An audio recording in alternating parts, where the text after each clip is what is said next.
All right, ladies and gentlemen, welcome to episode 53 of the Yellow Card Podcast, presented to you by the Couch Guy Sports Network. Make sure that you check out the Couch Guy Sports website, couchguysports.com, and get all your content there, all your daily content, fantasy football, soccer, hockey, baseball, you name it, we have it. Entertainment, everything is on there. Make sure that you also check out their sports the sports clothing website as well, couchguysports.shop.com. Get your comfy joggers, comfy hoodies, all that stuff. And stay tuned because there might be some additional merchandise coming soon to the store. So with you as always, your host, Diego Galvez, Chris Jones, Andrew Fasciano. We got some things to get into this week. But fellas, first of all, how are we doing today? Hold on, I got to figure out if Liverpool's getting a penalty shot or if it's just outside the box. But Andrew, you go first. I'm good. Just outside the box. Okay. Okay. Free kick. I'm in ship shop shape today, I would say. Love that. Yes, Andrew. Love it. Love the ship shop shape. We're about that. We're about it. Chris, what about you, sir? How you doing? Doing better than Bruno Fernandes, Manchester United this morning. Ooh. Oh, we're gonna start training shots. Okay, perfect. I appreciate the energy. You're welcome. Just all I know is I hope you can afford your own funeral casket because it's coming through. The state's paying for me. But anyways, so as you may have heard, United earlier this morning already lost. Great. At home, Bruno Fernandes skies a penalty, even better. But you know what? It is what it is. That's football. Now, speaking of football, let's get into some week 2 action of the Champions League, because week 1, basically a quick recap of what we saw was a bunch of draws, bunch of red cards as well on week 1, which is highly unusual for week 1. We saw some teams come out and dominate the crap out of others. And we saw some surprises as well, which is typical of week 1 in Champions League. Let's get into week 2 as we have some exciting matches happening as well. Let's see if maybe the rhythm here of the Champions League will change a little bit. As Chris Jones just injures himself. See, I didn't even have to do anything. He's already dead. Fuck, I just hit my funny bone off the corner of my nightstand trying to get my notes. Oh, this fucking hurts. Oh. That's Bruno Fernandes skying the penalty. Fucking feels as bad. Yeah, it does. It does. Oh. It feels as unusual too. All right, so Chris, you've been keeping record of how we do in the Champions League. I believe that we have a tie for first with an 8-8 record. Yep, that's me, and that's Andrew, and then there's you. Oh, 7-9. So the boys are really close with one another. Maybe this week somebody will take over. Let's see what we got into week 2. Let's get into it real quick. We'll each of us highlight our 3 favorite matches of the week. But what we'd like to do with this round is just kind of quickly go through the matches, and then if there's one that stands out, just that's the one that we can talk about. But let's get into it. So am I giving you the matches first, or am I doing? Am I just giving my favorite? Let's just do a score prediction as we go down the schedule, and then as we're going through the schedule, if there is the 3 matches that you're going through, speak on it. Okay. All right. First one, Shakhtar Donetsk on Tuesday, 12:45 Eastern Time. Shakhtar Donetsk hosting Inter Milan. We'll start with my fellow 8-8er, Andrew Fasciano. I have this one as a 1-1 draw. I think Inter, I don't know, for whatever reason, haven't really been great in the Champions League recently. They lost in week 1, and now they're on the road. Shakhtar is not an easy team to play, especially away from home. So 1-1 draw, I think. You know what the dirty, disgusting thing about that is? You also have a 1-1 draw? I have written 1-1 draw at 9:30 in the morning. So yeah, I think this game is just gonna be too tight. Inter's not gonna win. They struggle in the Champions League. We've seen it in years past. They struggle to get out of the group stage. And I think the struggles are going to continue here. And if I'm not mistaken, the last time these two teams played, they literally drew in both of those games. So Yep. I'll take the 1-1 draw here.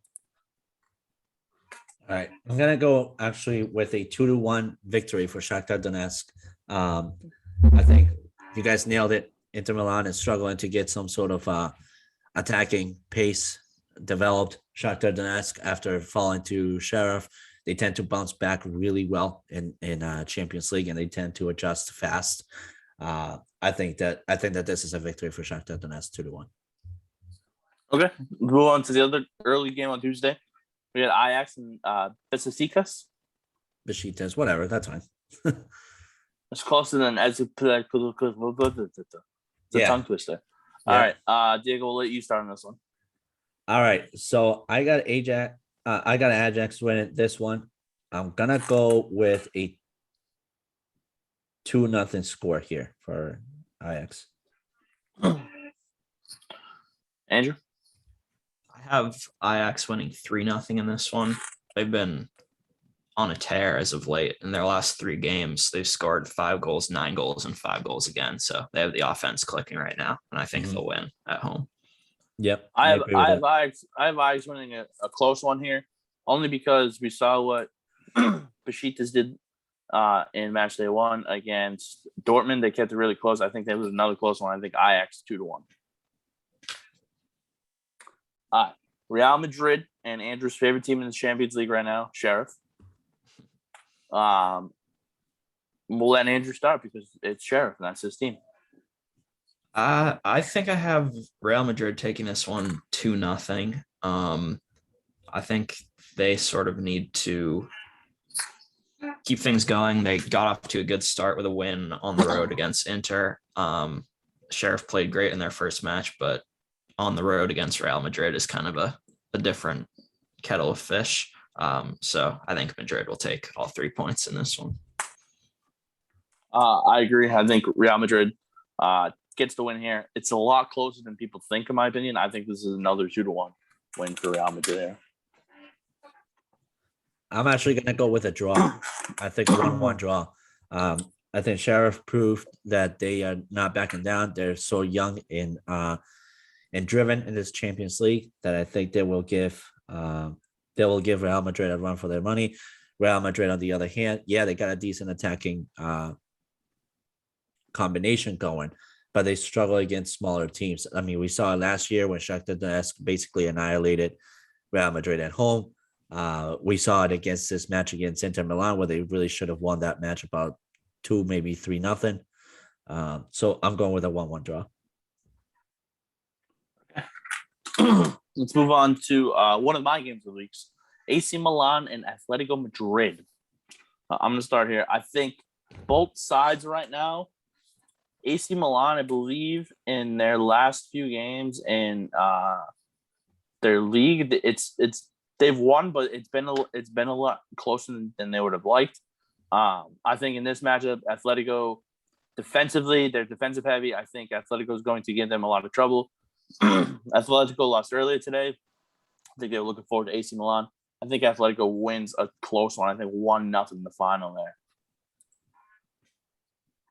there. All right, I'm gonna go with a 2-1 score, and I'm going for Milan on this one. I do agree. It's definitely gonna be a very close match between the two. Yeah, I also think it's going to be a close one. I have it going down as a 1-1 draw. I think both teams have played in a lot of pretty close games recently. Milan impressed me against Liverpool, but I think they're 2 pretty evenly matched teams. All right, well, I put down draw for Diego by Ashton, so let me fix that.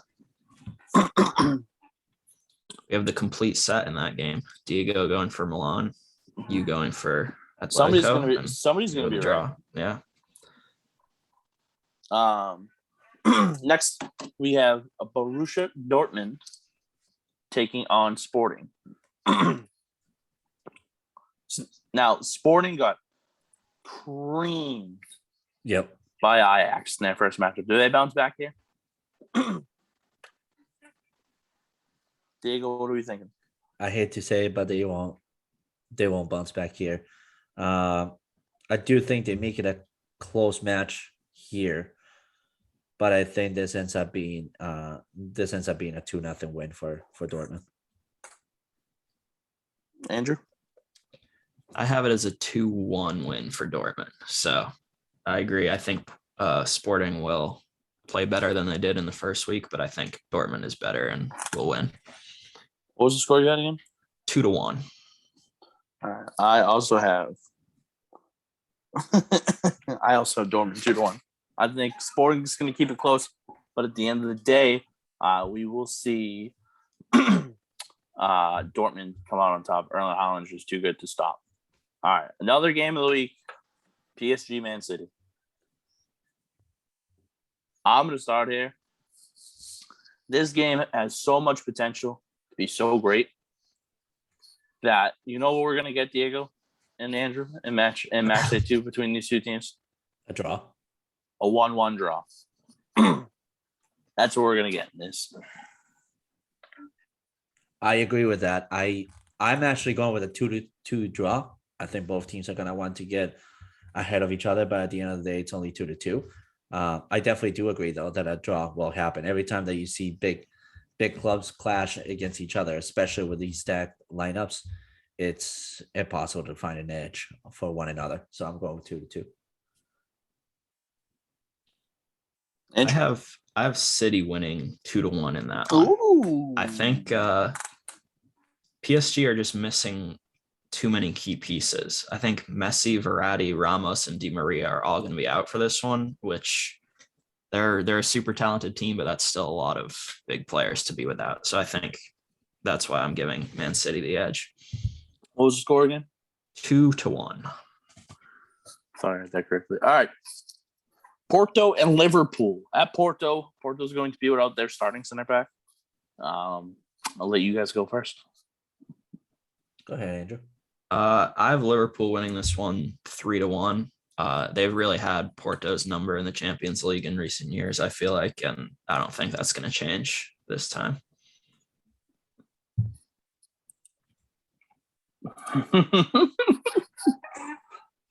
This is gonna hate my guts. So no, because but here's the thing, Diego. This is what I've expected from you. I've expected this from you today. So go ahead, give me yours. I'm going with a likely 2-1 win for Porto here. And the only reason I am going with a win here is because they are at home. And every time the Porto plays at home in front of their crowd, they're a complete different team. I think with having drawn against Atletico and how offensively driven Atletico is, gives them an opportunity to be able to bounce back here and be able to beat Liverpool. However, this could very well also end in a 1-1 draw. So I'm going with 2-1, just take the risk. But I think realistically, it's a 1-1 draw. Porto has played them 8 previous times in European competition, 6 of which have been in the Champions League. They are 0-3-5 against Liverpool. So I think it's going to be a lot closer. Andrew, I appreciate the confidence, but Liverpool's going to squeak a 1-0 victory out here. All right. RB Leipzig and Club Brugge. I think this one's just going to be it's either going to be really close or Leipzig blows them out. I think Leipzig wins this one, but I think it's like 2-1. Okay. I'll go with a Leipzig victory here, 2-0. This one is my highest scoring prediction of the week. I have Leipzig winning 4-2 in this one. I feel like we learned in their matchup against Man City that they can score. And Club Brugge actually impressed me with their draw against PSG, so I don't think they're a pushover either. No, they're not. I agree with that. All right, let's get over into the Wednesday slate of games. Let's talk the first one, 12:45. Atalanta and the Young Boys. We'll start with the young boy, Andrew. I think it'll be a close game, but I think Atalanta will take it 2-1 at home. Young Boys were very impressive in week 1 against Man United, but I think you could probably make a pretty compelling argument that they wouldn't have won that game if United didn't have a man sent off and played most of the game with 10 men. So I think Atalanta at home will have enough in the tank to get the result. Diego? I actually think it's a 3-1 win for Atalanta. I think the victory for Young Boys against United was enough help for them, but I don't think they can match with Atalanta. I'm buying in on the hype of the Young Boys. SC. I think they sneak a victory out here. I think 2-1 final. Late goal heroics again for Young Boys FC. And the story continues. All right, next one, Zenit and Malmo. I have a 1-1 draw here. I like Zenit, but I think Malmo keeps it close, and I think both teams get a goal, and that's it. I'm gonna go with a Zenit victory here, 1-0. Yeah, I also have Zenit winning 1-0. They strike me as a team that does what they need to do and no more. And I think a 1-0 win is what they need in this one. Yeah. Love that. All right, so we got Wolfsburg and Sevilla. Wolfsburg and Sevilla. All right. Andrew? I think Sevilla will win this one 2-0 on the road. I don't know. I'm not really super convinced by Wolfsburg, I guess. They drew their first Champions League match against Lille, and I think Sevilla is the better team all around. Sevilla is going to be without their starting striker, and Wolfsburg is going to be without John Brooks, one of their starting center backs. Yep. That's So literally what's going to point out. I think either way, it's gonna be a tough matchup for either side. I think 1-1 draw here. Andrew, what'd you say? You said Sevilla? Yeah, 2-0 Sevilla. I hate it here. I'm on the same page as Chris. 1-1 draw. I think both teams have yet to find an edge with each other, and I don't think this is much of a high scoring match. All right, next one, Bayern Munich and Dynamo Kiev. I'll keep my take short and sweet. Bayern Munich rolls 3-0. I have the exact same score and same result, 3-0 Bayern. I'm going 5-0 Bayern. Ooh. They had no mercy against Barcelona. They're not going to show any mercy against Dynamo Kiev. That's true. All right, RB Salzburg and Lille. I'm taking Lyle here. I'm gonna go with a 1-0 victory over Salzburg. Andrew? I'm going to say the reverse and pick Salzburg to steal 1-0 victory over Lille. I don't know. I feel like Lille haven't quite lived up to the standard they set last season when they won Ligue 1. And I think Salzburg have enough attacking talent to get it done. See, I think both sides are going to play all right, and they're going to have fun, but it's going to end in a tie, 1-1. I like it. I hope they do both have fun. All right, let's move on to the next one. My other game of the week, Juventus and Chelsea. This is going to be a tough one. I think both sides are going to be playing their A games. I actually have a 1-1 draw here. I'm gonna go with a 3-1 victory for Chelsea. You know, Diego, that hurt a little bit as a Juventus fan. That hurt a little bit. I won't lie to you. It hurts me too. I like Juventus too, and I like what Locatelli's doing there. I like how the offense has meshed up and they continue to go forward. But Chelsea's just too fast paced and too talented right now. They're a complete different animal this year. Yeah, I have Chelsea taking this one 2-1. I think they'll be very motivated to bounce back after the loss today against Man City and get right away back on track. And I think they have the ability to do that. Yeah. All right. Benfica and Barcelona. What are we thinking? I'm thinking upset City. I'll go with Benfica 2-1 win. Okay. I have this one as a 2-2 draw. I think it will be an exciting match, but yeah, I just think with the way the two teams have been playing, I think there's not a whole lot of difference between the two teams right now.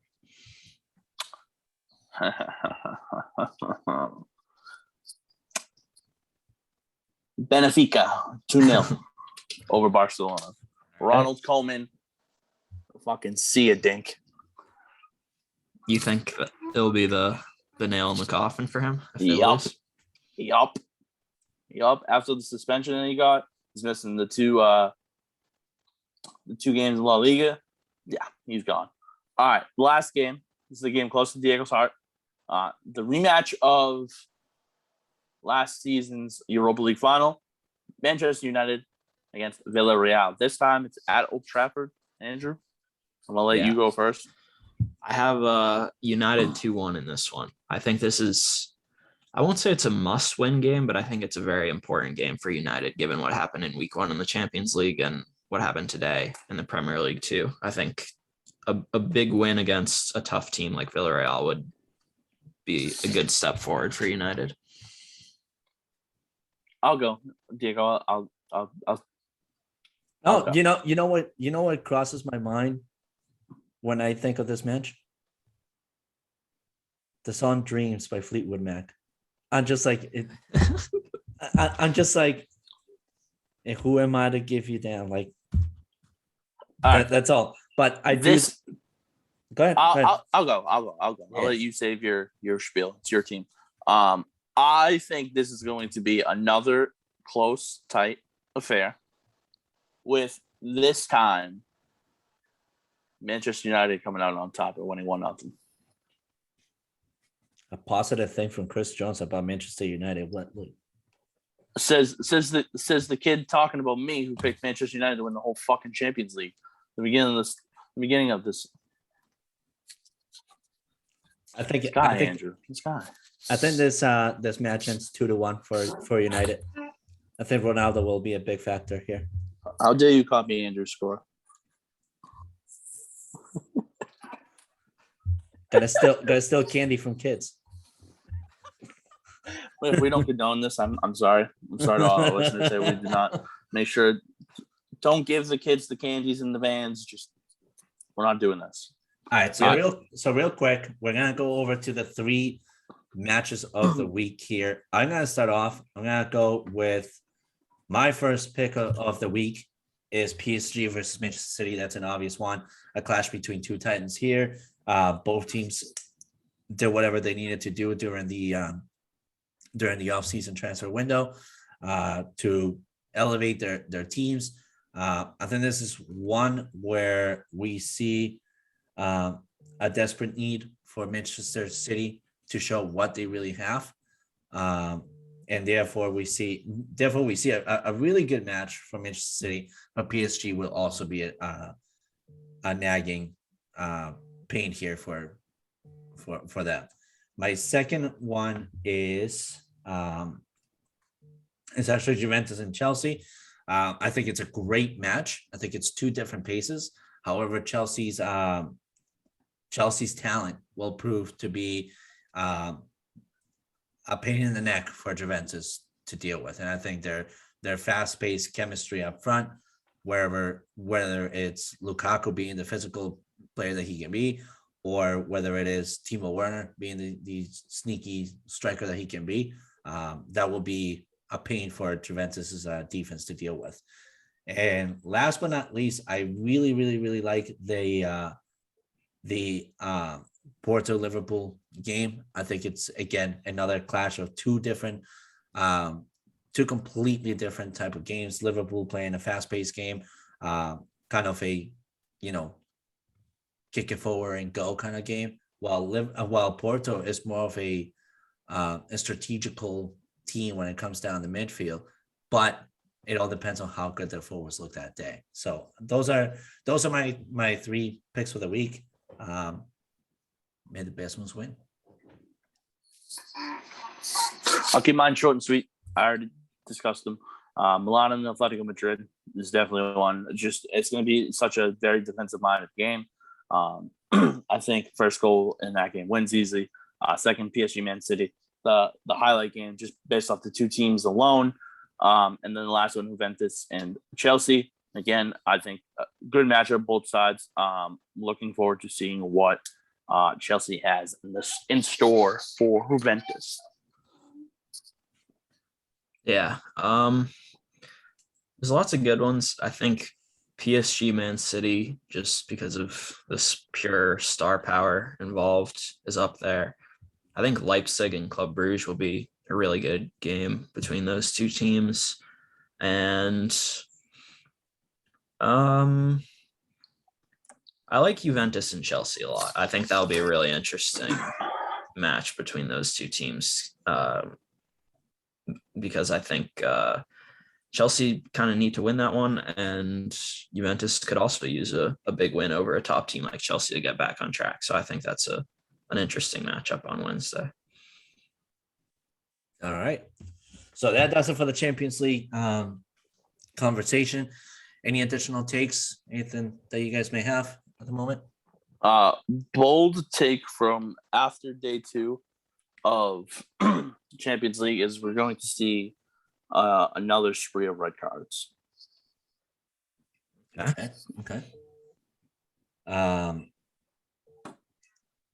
Andrew? I don't know. I'm not I don't have anything off the top of my head. I'm not prepared. Okay. What's your bold take? Bold take of match day 2, Andrew. I think could we potentially see Barcelona start the group stage 0-2? That would be pretty out there. I mean, and if you think about the group that they're in too, with Bayern, Benfica, and Dynamo Kiev, if they start 0-2, there might be no coming back from that. I don't know. I think this matchup against Benfica is a big game for them if they want to advance to the knockout round of this competition. My bold take for the week is Manchester United's defense will be a struggle for them. We saw Luke Shaw come out of the game today injured. Harry Maguire injured as well. How is Solskjaer going to figure out the defense here? Is a complete different puzzle in its own. You can't have Diogo Dalot and Aaron Wan-Bissaka basically playing in the same defense. It just doesn't work out well. I think at this point, this is one of those situations where we may see a complete different back four for United, possibly with guys like Eric Bailly showing up again. that's how you know it's one of those. Yeah, it's gonna be one of those games. I personally think that the best defender right now for Manchester United, obviously, it's Rafael Varane. However, I do think we will see a complete different back four. We'll probably see Wan-Bissaka, Varane, Bailly, and we'll probably see it wouldn't surprise me at all either if we see McTominay be slided into the back four, because at this point right now we just really don't have much defensively. But we could potentially see the we could potentially see a CDM buildup of Fred and Van de Beek, but also having Jesse Lingard be involved. So all right, so moving on from the Champions League, guys, locally there's a lot of excitement for one team, and that one team are the current emperors of the MLS, because there's nobody stopping them. The freight train is moving at full speed ahead, and the New England Revolution have clinched a playoff spot. the playoffs this year for the MLS started shortly after the end of the regular season, which is November 5th, if I'm not mistaken. But the interesting part of this playoff thing is there is no away goal advantage anymore, which is fantastic. It's probably like the best thing that could have happened for this MLS league right now. What are some thoughts on the Revolution? Because they did have a thriller of a victory against the Chicago Fire this past week. Andrew, what are some thoughts that run to your mind? Yeah, I mean, it's pretty impressive to have clinched that playoff spot with still 7 regular season games remaining, I think, for the Revolution at this point. And they certainly did it in quite a dramatic fashion as well. Carlos Hale in stoppage time showed just why he's probably going to win MLS MVP, I think, this season. If you're not willing to go that far, you have to at least say he's one of the leading candidates without a doubt. Just the way that he can dictate and control games with the ball at his feet is unbelievable. He's such an asset because of that. We often see it with him assisting other players, but yeah, that goal in stoppage time to get the win against Chicago, he just picked up the ball, took it right down into the box and just roofed it over the goalkeeper. Not a whole lot you can do to stop a player like that when he wants to get that goal. Yeah, I mean, it's been such an exciting season so far. I mean, kind of crazy to think that there's only 7 regular season games left, but hopefully they can keep it going and finish the regular season strong and then use that platform to build into the playoffs. In theory, as long as something absurd doesn't happen, all of the Eastern Conference playoff games will be at home for the Revs. So that's a big advantage. And keep playing well and translate this regular season success into the playoffs, because if they play like they are right now in the playoffs, they're going to be really, really tough to beat, because they've just been leaps and bounds ahead of anyone else in the league this season. Yeah, and when you look at the playoffs picture this for this MLS Cup this year, round 1 for the West will basically look like this: the 4th and 5th seed facing each other in a single elimination match, 3rd and 6th seed, 2nd and 7th seed. The number 1 seed automatically advances to the semifinals. So the number 1 seed will be waiting for everyone else at the semifinals.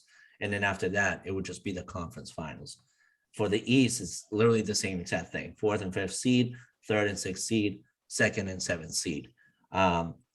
The great thing about this is, again, like I said, there is no longer an away goal advantage. If a match is tied, obviously, after 90 minutes, there is 2 15-minute periods to be played, regardless of if somebody scores in the first 15-minute period. Like there's still 2 15-minute periods to be played. And if by any chances after that 15 minutes of extra time that the match is tied, then it's immediately just penalty elimination kicks. I think this format of the playoffs is perfect. I hate the leg 1, leg 2 kind of thing. It has never been my favorite thing at all. And with the cup being on the cup final being on December 11th, I think it just speeds things up, especially as we all know here in the United States around December 11th. That's when you start seeing inclement weather start to really hit regions across the country. You see things like snow and all that stuff, which will just be in perfect timing to avoid any injuries that could cause bigger issues as the teams go into the off season. Chris, what are some of your thoughts here? Sorry, a little distracted. Mo Salah just scored his 100th career Premier League goal with Liverpool. Liverpool's currently at 2-1 on Brentford. Time we're recording. The MLS, I mean, it's just going to be curious to see how it plays out, because, New England's dominated the entire year, but they're like, don't get me wrong, there's still some solid teams. Sporting KC has played really well this year. I think Seattle's still solid. Portland's going to give you a tough if you end up playing them. And then in the East, Orlando City, they always play tough. They play dirty. You got New York City FC is pretty good. Nashville's pretty good. Montreal's given the Revs tough times. Like there some potential for some good matchups here. I'm curious to see how it all plays out. Yeah, no, I would agree with that. I think honestly, the factor of New England clinching the playoff spot, it just speaks volumes of what Bruce Arena has been doing with this team. We saw number one, and we've said this over and over again, but just the type of leadership and exemplary discipline that he brought into this team. It's literally everything that you could ask for. You're bringing in players like AJ De La Garza, Arner Trusties, and Matt Turner, just impressive as hell on net. Brent Knighton as well. He was impressive as Matt Turner was in international duties. Just this whole entire team in itself just seems to really, really gel together. That victory over Chicago Fire showed me exactly that the Revolution are willing to fight nail and nail to the very last second without giving up. And the whole entire team just had a different chemistry going on in the last 10 minutes to try to get that victory sealed.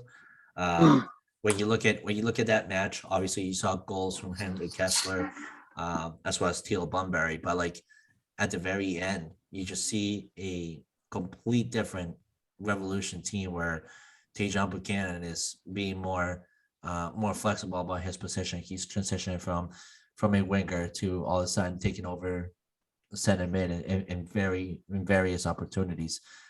He was the leading factor as to why Carlos Hill got that goal. That beautiful play that Tajon Buchanan did to set up Carlos Hill for the goal. That was just beautiful. It kind of stinks at Chicago Fire, not gonna lie, because they definitely gave a run for their money to the Revolution in this match. That was a phenomenal match to watch.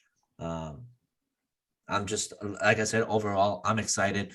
I think this could be the year, but we'll have to see how the semifinals play out to see how much further we can go. Any additional thoughts, boys? No, I think we kind of hit everything on the head. I mean, they got an interesting stretch coming up. They got Orlando and Montreal next two games. Yeah, they play back-to-back challenges. And then they play Orlando, Chicago, DC, Orlando, Colorado, and then Inter Miami to finish off the year. If I could change one thing about that run, is I would add another game against Nashville before the end of the regular season, because the Revs have played them twice this season. Nashville has a win and a draw against them, so they're the one sort of team out there that they haven't quite had an easy way with. Think of it like this: we're in September, late September. The Revs have lost twice since July 7th. Yeah, it's impressive. It's impressive. It's crazy to think that, because whenever I look at this Revs team, like, Chris, you said it in a few episodes before. It seems like past August we just hit a weird stretch where it's just like lost, tie, victory, and then losses here and there. I think Brentford probably just scored, as I can tell from Chris Jones's reaction. Did they just score? I have to look at it again, because it first chance he definitely did score, and then the second chance I thought somebody made the save on it. Go ahead, good talking. I'll let you know. Yeah, I'll adjust. But yeah, no, I think this is just, again, just pure, really good work by Bruce Arena. Nothing but thankful for this guy in an amazing season. It's really been just, it sounds so cliche to say, but it's really just been a magical. Fucking Christ. Sounds like it was a goal. So it sounds like a 2-2 tie over there in fucking Christ, Trent. You're behind the line. Well, Fucking Ah. Christ. but with that said, Champions League, New England Revolution talks are done and dealt with. Thank you all so much for tuning in for episode 53. Make sure, like I said, check out Couch Guys Sports Network, couchguysports.com. Make sure to check all the podcasts.